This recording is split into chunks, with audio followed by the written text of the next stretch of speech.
Hello friends, welcome back to my channel. So guys, इस video में मैं आपको जो है एज्योर फंक्शंस के बारे में बताने वाला हूँ, या जिसे कि आप एज्योर फंक्शन ऐप भी कहते हो। तो एज्योर फंक्शन ऐप क्या है? एक्चुअली क्या है कि एज्योर फंक्शन ऐप जो है या एज्योर फंक्शंस आपका एक सर्वरलेस फंक्शंस है। सर्वरलेस फंक्शंस का मतलब ये होता है कि जिसमें आपको अंडरलाइंग हार्डवेयर जो होता है वो आपको मैनेज करने की जरूरत नहीं है।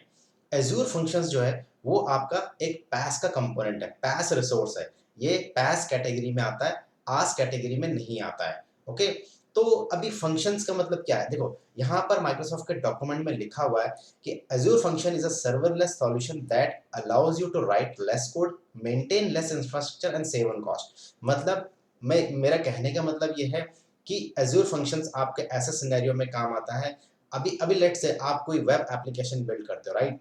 अभी मान लो कोई आपने एक डॉट नेट में वेब एप्लीकेशन बिल्ड करी, और उस एप्लीकेशन को जो आपने डॉट नेट लैंग्वेज यूज करी, लेट से आपने 10 पेज का कोड डेवलप किया और एक एप्लीकेशन बिल्ड कर दी। अब उस पूरी एप्लीकेशन में से आपको जो भी आपने डॉट नेट को या जावा में जिसमें भी लिखी होगी, उसका एक छोटा सा हिस्सा, उस कोड का एक छोटा से हिस्से को अगर आपको रन कराना है, एग्जीक्यूट कराना है, तो वैसे सिनेरियो के लिए आपका जो है एज्योर फंक्शन काम आता है। ओके, अब एज्योर फंक्शन जैसे कि मैंने बोला पैस का रिसोर्स है, इसमें आपको अंडरलाइंग हार्डवेयर मैनेज करने की जरूरत नहीं। आपको सिर्फ क्या करना है, एज्योर फंक्शन ऐप जो है डिप्लॉय करना है, उसके अंदर फंक्शंस बनाने हैं, एंड देन आप अपने अकॉर्डिंगली उसको जो है इन्वोक कर सकते हो या ट्रिगर कर सकते हो।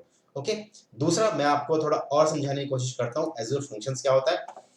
ये क्या है, this allows you to run small piece of code as function. यानी कि जैसे कि मैंने बताया, अगर आपने कोई एक वेब एप्लीकेशन डेवलप करी है और आपने लेट से 10 पेज का आपने उसमें प्रोग्रामिंग लैंग्वेज यूज करी हुई है, उस 10 पेज के कोड में से अगर आपको एक small piece of code execute कराना है, तो आप एज अ फंक्शन ऐप में फंक्शन बना के उसको एग्जीक्यूट करा सकते हो। ओके, दूसरा इसका बेनिफिट क्या है कि you only charge for the amount of the time the code is running. कहने का मतलब यह है कि जितने टाइम के लिए आपका जो फंक्शन ऐप बनाने के बाद जो फंक्शन आप बनाओगे उसके अंदर, यानी कि फंक्शन ऐप जो बनाओगे, वो जो फंक्शन जितने टाइम तक के लिए चलेगा, आपको उतना ही पे करना पड़ता है, उतना ही चार्ज लगेगा। ओके, यानी कि अगर आपने लेट से एक फंक्शन बनाया कि ये स्मॉल एक आपका एप्लीकेशन है, उसके अंदर का एक छोटा सा हिस्सा, एक कोड जो है आपने फंक्शन में डाल दिया, और आप चाहते हो कि हर 5 मिनट में चले, तो आपको चार्ज 5 मिनट के हिसाब से लगेगा। अगर आप चाहते हो दिन में एक बार चले या महीने में एक बार ही वो एग्जीक्यूट हो, तो आप जो है उस हिसाब से उसको आपको जो है चार्ज लगेगा। ओके, तीसरा इसका बेनिफिट क्या है कि एज्योर फंक्शन ऐप में आप various types of programming language use कर सकते हो। यानी कि एज्योर फंक्शन के अंदर जो फंक्शन बना सकते हो आप, वो आप पावर शेल में भी बना सकते हो, पाइथन में भी बना सकते हो, सी प्लस में बना सकते हो, जावा में, जावा स्क्रिप्ट में। आप ये जो लैंग्वेजेस हैं, आप इन लैंग्वेजेस में अपने फंक्शंस को बना सकते हो फंक्शन ऐप के अंदर।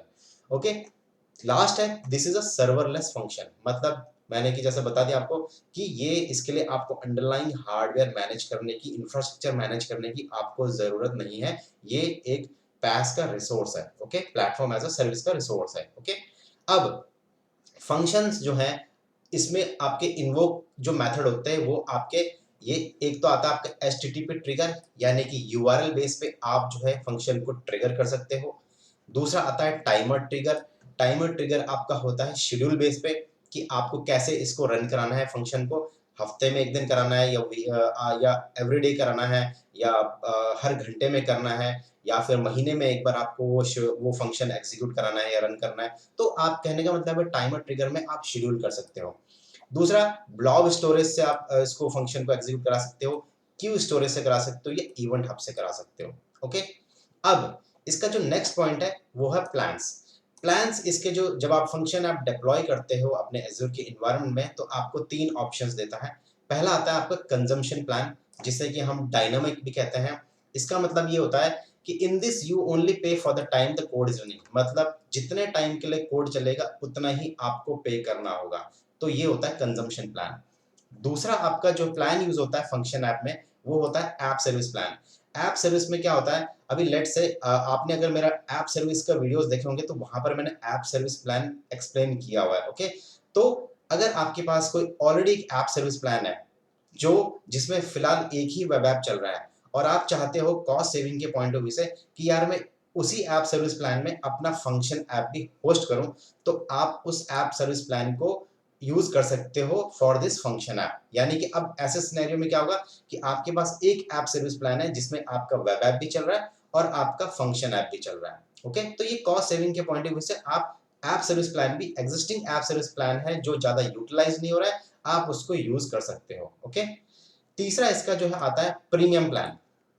तो प्रीमियम प्लान का मतलब क्या है, ये एक डेडिकेटेड प्लान रहता है आपके फंक्शंस को चलाने के लिए। और ये प्लान में बेनिफिट क्या है कि ये ऑटोमेटिकली मोर कंप्यूट रिसोर्सेज ऐड कर देता है एज पर रिक्वायरमेंट। अभी लेट से आपने एक फंक्शन ऐप बनाया, उस फंक्शन ऐप के अंदर आपने बहुत सारे फंक्शंस बना दिए और आपने प्रीमियम प्लान में होस्ट किया हुआ है उस फंक्शन ऐप को, तो वो डेडिकेटली उस फंक्शन ऐप में जितने भी फंक्शंस है उसको रन करने के लिए यूज होगा।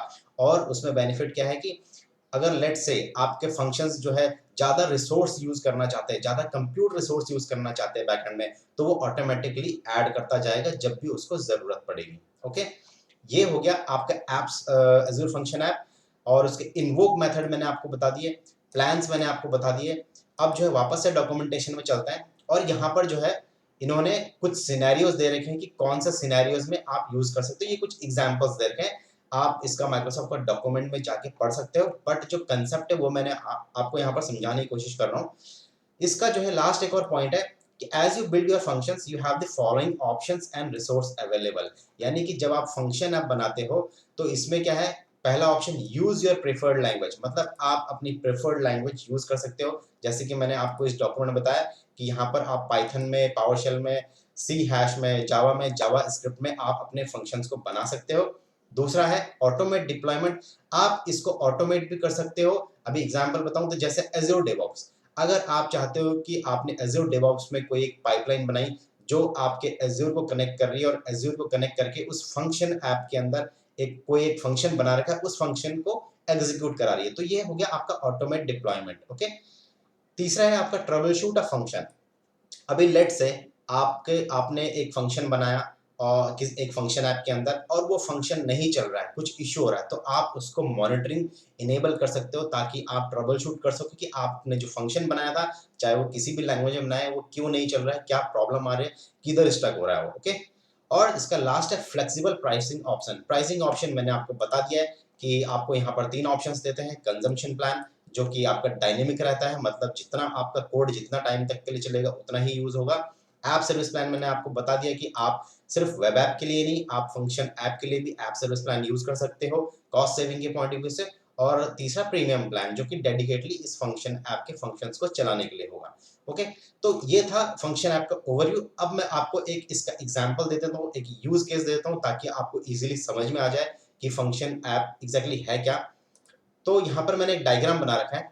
अब इस डायग्राम के हिसाब से ये क्या है, मान लो ये मेरा एक ई कॉमर्स एप्लीकेशन है जो कि डॉट नेट में बनी हुई है। यानी कि इसका जो बैकएंड है, जो कोड है, वो डॉट नेट में डेवलप हो रखी है और ये ई कॉमर्स एप्लीकेशन है।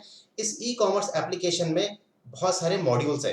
आपका एक मॉड्यूल हो गया ऐप प्रोडक्ट, एप्लीकेशन प्रोडक्ट्स हो गए कि क्या क्या प्रोडक्ट्स हैं, प्रोसेस ऑर्डर्स करके एक मॉड्यूल हो गया, डिस्प्ले ऑर्डर्स करके हो गया, डिस्प्ले प्रोडक्ट्स करके हो गया और ईमेल ऑर्डर करके आपके ये बहुत सारे मॉड्यूल्स हैं। ओके, अभी लेट से अभी आपको कोई और मॉड्यूल इसमें, अभी जैसे जैसे ये जैसे मैं एग्जांपल यहाँ पर ई कॉमर्स एप्लीकेशन का दे रहा हूँ, मान लो जैसे जैसे आपका ये ई कॉमर्स की एप्लीकेशन और चलती रही, बूम होता रहा, मार्केट में चल गया, तो आप वैसे वैसे इसमें इंप्रूवमेंट भी करोगे। इंप्रूवमेंट का मतलब आप इसमें हो सकता है कि और कोई मॉड्यूल्स ऐड कर सको। ओके, तो अब मॉड्यूल्स ऐड करने के लिए ऑब्वियसली आपका जो अंडरलाइंग हार्डवेयर है, इंफ्रास्ट्रक्चर है, वो भी स्ट्रांग होना चाहिए, राइट। तो ऐसे सिनेरियो में आपका एज़्योर फंक्शन काम आता है कि आप क्या कर सकते हो कि ईमेल ऑर्डर जैसे एक मॉड्यूल है, मान लो एक ईमेल ऑर्डर करके एक मॉड्यूल बनाया, तो आप इस मॉड्यूल को यहाँ पर डॉट नेट एप्लीकेशन में अपने कोड में डेवलप ना करके आप क्या करो, एज़्योर फंक्शन डिप्लॉय करो। एज़्योर फंक्शन के अंदर एक फंक्शन बनाओ ईमेल ऑर्डर करके। तो क्या होगा कि जब भी आपकी एप्लीकेशन को ईमेल ऑर्डर करके कुछ एग्जीक्यूट करना होगा कि भाई जो भी कस्टमर्स हैं उन्होंने जब भी जो है वो बाय करेंगे कोई प्रोडक्ट उनकी एप्लीकेशन में जाके, उनकी ई कॉमर्स साइट में जाके, तो उनको ईमेल ट्रिगर ट्रिगर होना चाहिए उनके ऑर्डर के साथ कि उनका ऑर्डर आईडी क्या है, उसका टोटल कॉस्ट क्या है, जीएसटी कितना है, शिपिंग एड्रेस क्या है। तो आप क्या कर सकते हो, एज़्योर फंक्शन में अगर आपने एक ईमेल ऑर्डर करके फंक्शन बना रखा है, वो फंक्शन एग्जीक्यूट करा सकते हो ईमेल ऑर्डर करके, ताकि वो कस्टमर्स को उसका नोटिफिकेशन चले जाए या ईमेल चले जाए। अभी आपने देखा होगा जैसे हम अमेज़न में बुक करते हैं, राइट? तो अपने पास हमने ऑर्डर कर दिया, अपने को ईमेल भी आ जाता है या फिर हमारे पास मैसेज भी आ जाता है। तो ये सब बैकएंड में क्या है, ये सब फंक्शंस चल रहे हैं बैकएंड में। ओके, ये जो मॉड्यूल वाला सिस्टम था, ये आपका अभी एक तरह से पुराना मेथड हो गया। हालाँकि बहुत सारी ऑर्गेनाइजेशंस अभी भी यूज़ कर रही हैं, लेकिन ये एक तरह से पुराना मेथड है और माइक्रोसॉफ्ट ने ये एज़्योर फंक्शंस करके लेके आया है कि आप अपने फंक्शंस, यानी कि इस पूरे एप्लीकेशन जो डॉट नेट एप्लीकेशन बनाई है और इसमें इतने सारे मॉड्यूल्स डाले हुए हैं, इन सब में से कोई एक मॉड्यूल अगर आपको एग्जीक्यूट कराना है, तो आप उसके लिए मॉड्यूल यहाँ पर डेवलप मत करो, आप उसका फंक्शन बना दो, ताकि आप उसको उस जॉब को, उस पर्टिकुलर कोड को आप जो है एग्जीक्यूट करा सको। ओके, पहला पॉइंट। दूसरा पॉइंट कि ऐसा सिनेरियो हो सकता है कि आपकी एप्लीकेशन डॉट नेट में बनी है, लेकिन एज़्योर फंक्शन के अंदर जो आप फंक्शन बना रहे हो प्रोग्रामिंग लैंग्वेज में, हो सकता है वो जावा में आप डेवलप करो, पावरशेल में करो या फिर पाइथन में करो। ऐसा ज़रूरी नहीं है कि आपने ये डॉट नेट आई मीन ये जो ई-कॉमर्स एप्लीकेशन है, ये डॉट नेट में बनाई है और इसका एक मॉड्यूल आप फंक्शन ऐप के थ्रू एग्जीक्यूट कराना चाहते हो, तो वो भी डॉट नेट में ही हो, ऐसा ज़रूरी नहीं है। आप उसको पावरशेल में भी कोड डेवलप करके एग्जीक्यूट करा सकते हो, पाइथन में भी करा सकते हो या जावा में भी करा सकते हो, as per your comfort and knowledge. Okay? तो ये आपका हो गया। दूसरा सिनेरियो क्या है कि आपका ऐसा भी सिनेरियो हो सकता है कि ये जो एप्लीकेशन है, यहाँ से ऑर्डर्स जाएँ आपके या फिर कुछ मैसेजेस जाएँ जो आपके एज़्योर क्यू स्टोरेज में जाए और वहाँ से प्रोसेस करने के लिए आप एज़्योर फंक्शन इसको यूज़ कर सकते हो। तो ये एक सेकंड सिनेरियो हो गया। तो बेसिकली कहने का मतलब ये है कि एज़्योर फंक्शन पहले वाले सिनेरियो में क्या होता था कि यार अपने को लेट्स से कोई भी अब ओके, मैं एक एग्जांपल और देना चाहता हूँ कि मान लो आप पहले पहले ऑन प्रेमिसेस एनवायरनमेंट में क्या करते थे कि आप कोई भी आपको टास्क शेड्यूलर चलाना पड़ता था, ये कोई बैच जॉब चलाना पड़ता था, ये कोई भी बैच सर्विसेज चलानी पड़ती थी, उसके लिए आपको एक इंफ्रास्ट्रक्चर खड़ा करना पड़ता था, राइट? यानी कि एक सर्वर बिल्ड करना पड़ता था। अब वो चाहे बैच सर्विस या टास्क शेड्यूलर करके आपके पास थर्ड पार्टी एप्लीकेशंस भी आती हैं, जिससे आप मल्टीपल जॉब्स आप एग्जीक्यूट करा सकते हो, मल्टीपल टास्क शेड्यूलर्स रन कर सकते हो। तो ऑब्वियसली ऑन प्रेमिसेस में उसके लिए आपको जो इंफ्रास्ट्रक्चर खड़ा करना पड़ता था। तो यहाँ पर क्लाउड में माइक्रोसॉफ्ट एज़्योर में आपको फंक्शंस दे रहा है कि आप जो आपका जो एप्लीकेशन जो कोड है, उस कोड में से एक छोटा-सा पीस अगर आपको एग्जीक्यूट करना है, तो आप एज़्योर फंक्शंस यूज़ करो instead of developing that module in that application. मतलब उस एप्लीकेशन में ही डेवलप करने की जगह आप उस हिस्से को एज़्योर फंक्शन के थ्रू एग्जीक्यूट करा सको। ओके? तो गाइज़ ये था एज़्योर फंक्शन ऐप के बारे में। आई होप कि आपको ये वीडियो अच्छे से समझ में आ गया होगा और जब आप नेक्स्ट वीडियो में लैब देखोगे तो आपको और भी क्लियर अंडरस्टैंडिंग आ जाएगी। तो गाइज़ अगर ये वीडियो अच्छा लगे तो वीडियो को लाइक करना, शेयर करना और चैनल को सब्सक्राइब करना अगर आपने नहीं किया तो। तो इस वीडियो में इतना ही, मिलते हैं अब अगले वीडियो में इसके लैब के साथ। So guys thanks for watching this video.